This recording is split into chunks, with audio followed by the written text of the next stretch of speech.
Hello everyone, you're welcome to Addie's chat. My name is Addie. Most people call me Addie. Thank you so much for joining. It's not a Friday today, it's a Saturday really, and it's what's the time now? It's 8:40 a.m. This is quite early for me to record a video. I think this is the first time I'm actually recording quite early. No, not really. No, not really. I have done one recording before. So it's 8:40 a.m. and I just thought I'll do a quick review of this movie. I saw it last night. I think I was up till about 1 a.m. Watching this movie. I enjoyed it. I think it was such a nice movie, but let's get into it really. The movie is called The Battle of the Booker. What is that, the title of the movie? Let me just check the title. Really, it was literally last night. Oh, I'm really sorry. The title of the movie itself is called Battle on Booker Street. It's called Battle on Booker Street, produced by Funke Akindele. There were loads of amazing actors there. So let's talk about the cast first. We had Shola Shobuale. She's amazing. She's one of my favorites to watch on TV. We had Tina Umba, very, very amazing actor as well. We had Osofia. We had Femi Jacobs or Jacob. I'm not quite sure. We had Mercy Johnson. Yeah, we had Mercy Johnson. We had quite a few ladies from the Yoruba movie industry. It was star-studded actually. It was really beautiful to see, and we had an amazing lineup of young people, young upcoming actors, really, really good, and they held their own in the movie as well. I don't know their names.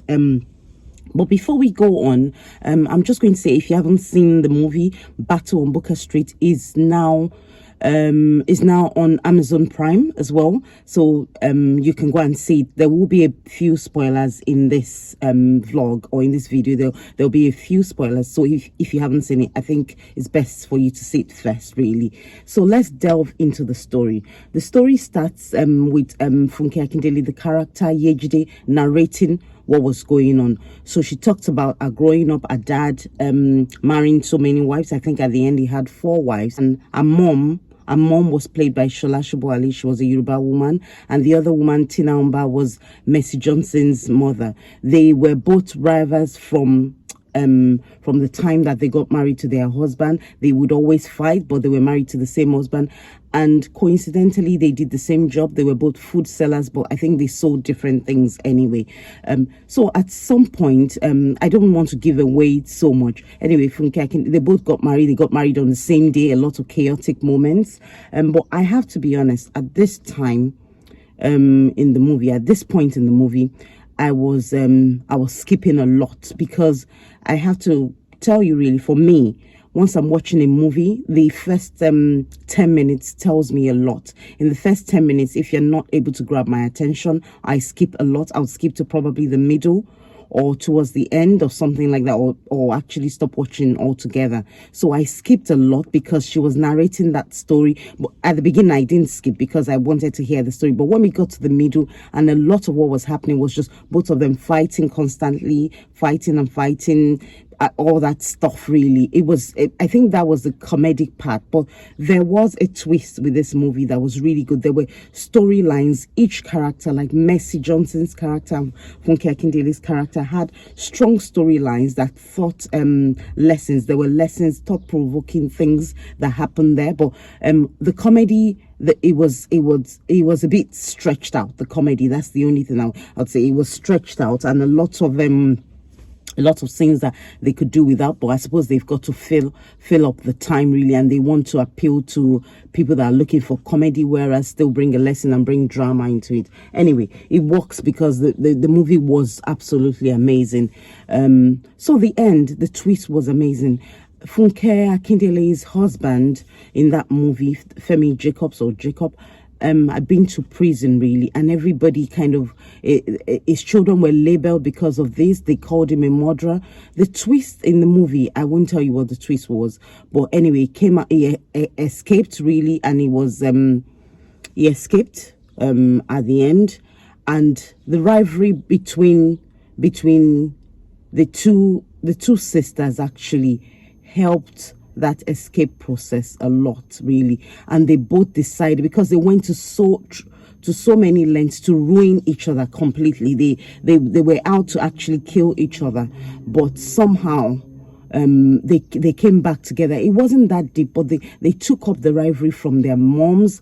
They took it up, their children took it up. It was just a good lesson to see that sometimes things are not that deep, really. If they could come to, everybody had their lives they were doing. If they could come together and just be considerate of each other, really, and just respect each other's space, they could have coexisted the way I even think, in fact, but the movie ended on a note where, anyway, we knew what was going to happen. But I think that I think as sisters, they could have actually had a joint business because they sold different types of food. Anyway, that's going too far. But the movie was nice. So if you haven't seen it, you should really see. And there's a lot of lessons to learn from the movie.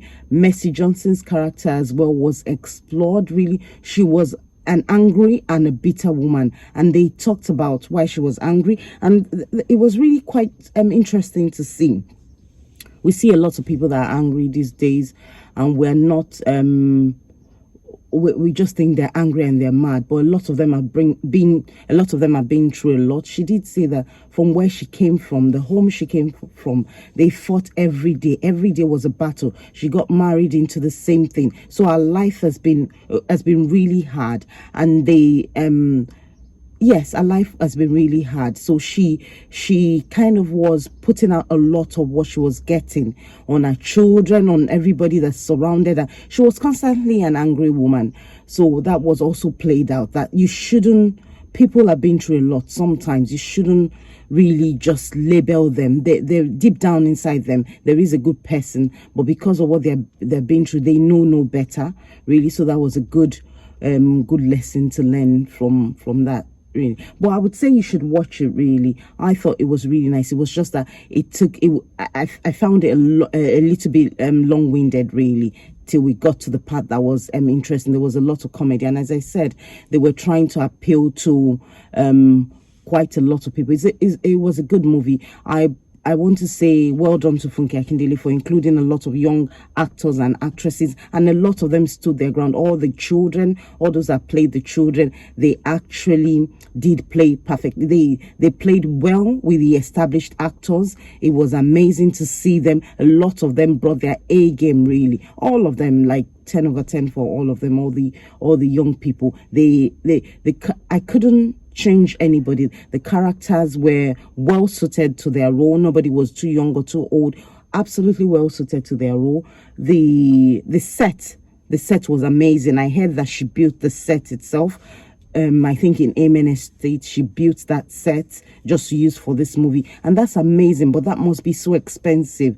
These are the things that actors in Nigeria struggle with when they need a set, where they have to build a set. There's no space, really. But I think she's one of the lucky ones to be living in Amen Estate. She was able to build that set from scratch for that for this movie, really, and it was well suited. The setting was possibly, I think, maybe in the 70s. I think the settings in terms of how they dressed, how they look, I think that's what the setting was.